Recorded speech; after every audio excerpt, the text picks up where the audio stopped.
यो हो हाम्रो कोलेट्रल डिपोजिट गर्नुभन्दा अगाडिको अमाउन्ट जुन चाहिँ 0.00 रुपियाँ छ भने यो चाहिँ हाम्रो कोलेट्रल डिपोजिट गरिसकेपछिको अमाउन्ट जुन चाहिँ 7,990 रुपियाँ छ।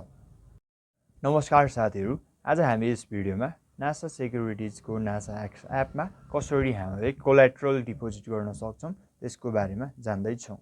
सर्वप्रथम हजुरले आफ्नो नासा एक्स एपमा लगइन गरिसकेपछि यता आएर फन्डमा क्लिक गर्नुहोस्।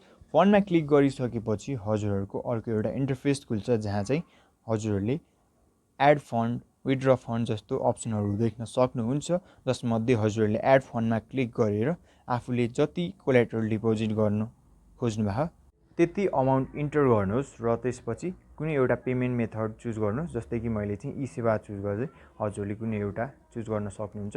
ई-सेवा चुज गरिसकेपछि अर्को एउटा इन्टरफेस खुल्छ। खुलिसकेपछि हामीले चाहिँ यहाँ आफ्नो ई-सेवा आइडी, पासवर्ड राख्छौँ अनि त्यसपछि क्याप्चामा टिक लगाएर लगइन गर्छौँ।